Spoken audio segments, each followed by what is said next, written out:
রাসেল ওর গাছ ওঠ কাটল গাছ কাটল জটটি আছে ব্যক্তি পারবে আমি সব দিকে আর বস্তা পরে দা আসল লয়ে যাই উঠ পাচ্ছেন কি রে তুই আরে কাটল গাছ উঠাইতেছিস স্কেল লাগিয়া তোর একলা নাকি কাটল গাছ তো দুইজনের ওই দুইজনে কাটল ফারায় তুই একলা ফারাইতেছিস স্কেল লাগিয়া তো তো জিগায় কাটল ফারান লাগবো হ্যাঁ এটা আমার বাপের গাছ না কাটল ফারতাম আইছি তুই ভাই কাজ চালাবি আমি যাইছ না তুই যা ফোন আমি তোর কথা কই এই গাছে কাটল এবার আমি নেম আমি কাটল নিয়ে আসল যাম ঠিক আছে তো ভাবিরে কইছি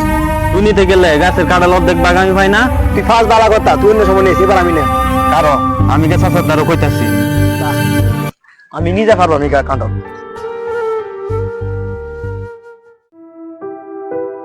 চাচা অপু ডাকাতে আয়া রাসেলের দিয়া কাটল ফারাইতাছে পরে আমি কে বাধা দিছি বুঝছেন হ্যাঁ বলে সব কাটল নিবো গা ও মায়া গো সাসা হ্যাঁ অবশ্য আমরা তো বিচার দিত হ্যাঁ আমি গেছি কাটল বানাইতাম আমি কি জীবনে কাটল নিতাম এবার আমার বউ কইছে আসল কাটল নিতাম আইসি কাটল নিতাম রাসেল রে তুলছি গাছের মধ্যে কাটল হতো হ্যাঁ বাধা দিছে হ্যাঁ দিল না কাটল হতো অন কি করা লাগা এখন তো আপনার কি করতো আবার তুই গাছের থেকে কাটল নিতাতে না বছরে 2 বছরে একবার দেশ আইবো গ্রাম আইবো আয়া গাছের ফল লই যেত এত সহজ আমি দেখে থেকে বড় হইরে রাখছি না হ্যাঁ নিতাম না মানে এটা আমরা কবরস্থানের জায়গা আমরা জায়গা বাইন বন্ধ কইছি কবরস্থান কি বন্ধ কইছি এই কবরস্থানে কাটল তুইও ফার্স্ট আমিও ফাই আব্বা আম্মা মারা যাওয়ার পরে এই ফলে তুই কাটল খাইতাছ অন কইতাছস তুই গাছে কাটল আমি এখন নিতাম না কারণটা কি হ্যাঁ এই গাছের কাটল অর্ধেক আমার আজই কাটতে তুই মারতে দিবি চাচা আপনি আরে বুঝাইন তো তোরা কি দুনুরের মাথা নষ্ট হয়েছে গা কাটল আবার কাটতে ভাগ করে কেমবা রে এজন কইছে আমরা অর্ধেক দিব এর লাগি কইছি কাটতে মারতে নেম তারপর আমি ছাড়তাম না কবরস্থানে কাটল গাছ এই গাছের কাটল যে আমি না নিতে এটা আসর তাহলে গাছ কুবাই কাটলাম আমি দেখুন জামনে দেখুন কাকা একই সন্ত্রাস হেলাপ করতেছে ডাসর থেকে সন্ত্রাস হয়ে গেছে গা এ বলে গাছ কাটতে লাইব অহন বুঝুন এ যদি জায়গা সম্পত্তি ভাগ করে দেয়া যাইতো আব্বা কবরের জায়গাটা যদি এরে দেয়া যাইতো এ কি করলে কবরের তে লাশ উড়াই লইলে এখন আমি এত কথা বুঝি না তুই কাটল দিবি কিনা এটা আগে ক না না আমি কাটল দিতাম না তোর কাটল দিতে সমস্যা কি রে রিয়া কাকা শুনেন আপনার আসল কথাটা কই আমার তো এত আয় রোজগার নাই গা আব্বা যে মোছে 10-12 বছর হয়ে বসে এ কই তারবো কোনোদিন একটা মুন্সিরা দাওয়াত দেন না খাওয়াইছে এই যে কাটল গুলা হয় এই কাটল গুলা আমি বেশি সিজনে বেচছে যে কয়টি হয় আমি হুজুর ডাক দিয়া আব্বার নামে মিলাদ ফরায় খাওয়াই এখন দিন কই তারবো এই কথা আচ্ছা আমি দেড় গ্রামে আইতে পারি না আব্বার নামে মিলাদ ফরায় খাওয়া তো ভালো কথা আচ্ছা হ্যাঁ যেন আব্বার নামে গাছ বেচ চলছে আব্বার নামে মিলাদ ফেরা খাওয়াইবো তো আমার আগে কইবো না এরকম ঝগড়া করি এখন তোরা হুন তোরা এটা লইয়া ঝগড়া করলে মানুষে মন্দ সারি কইব এক গ্রামে কয়টা ইনকাম করে আর তুই ডাহাসর অনেক টিয়া বেতন পাস তেরে যদি কিছু টিয়া পয়সা দে তাইলে কি কাটল বেচে কি মিল্লাত করা বাপে তুই ফারস না এর কিছু টিয়া দিতে বাপের মিল্লাত টিল্লাত করা নিলিগা এটা দিত কেরে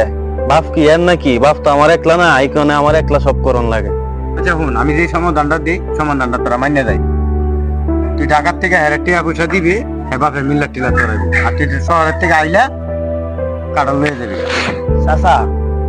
আমার ভাইয়ের প্রতি আমার অনেক রাগ অভিমান জমে গেছে ভাইকে আমি কাটল হত্যান গেছি ভাই বাধা দিছে কিন্তু ভাই এখন যে কথা কইছি এখন না চাচা আমার রাগ অভিমান সব ধ্বংস হয়ে থাকা কোনো কিছু নাই আমার মনের ভিতরে আমার আব্বার লাগি দোয়া মাহফিল করাইবো আম্মার লাগি দোয়া পড়াইবো হুজুর দিয়া এর লাগি কাটল বেচে হ্যাঁ দোয়া মাহফিল আয়োজন করতেছে আর আমি আসলে চাচা ভুটিয়া পয়সা ডাহাসর কামাই কিন্তু কোনো সময় না আব্বার লাগে একটা ফুজুরও কই নাই আসলে না এগুলো আমি ভাবি নাই কোনো সময় কারণ আব্বা আম্মা আমারে এত কষ্ট করে বড় করছি আমারে শিক্ষিত বানাইছি আব্বা আম্মা তো মারা গেছে কিন্তু আমি কোনোদিন আব্বা আম্মা লাগি দোয়া করি নাই একটা ফুজুরও খাওয়াই নাই আর আমার ভাই আমি কৃষি কাজ করে রাখা কষ্ট করে রাখা তারপরও গাছে কাটল বেচা গাছের ফল বেচা আব্বার লাগি দোয়া পড়া মিলাদ পড়া ফুজুর খাওয়া দান দক্ষিণা করে আচ্ছা আমি না অনেক বড় ভুল করে ফেলাইছি আমার টাকা পয়সা হয়েছে ঠিক না মানুষ হইতে পারি নাই চাচা আমি এখন থেকে প্রতি বছরে আমার আব্বা আম্মার লাগি দোয়া মাহফিল পড়াইম যা টিয়া পয়সা লাগে আমি বাইরে দেম বড় আয়োজন কইরা আব্বা আম্মার লাগি দোয়া মাহফিল করাইম যাতে আমার আব্বা আম্মা পরকালে ভালো থাকে ওইসে তো ঝামেলা শেষ হয়ে গেছে গা যে কথা কইছ এর ভিতরে আর কোনো ঝামেলা থাকে না যেমন তোরা আত্ম ধুয়ে গিয়া ঘরে খাইতে পার দুজনে এক লবে খাইবি যা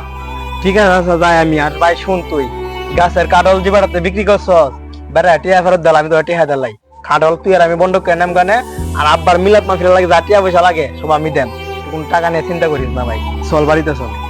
ঠিক আছে চল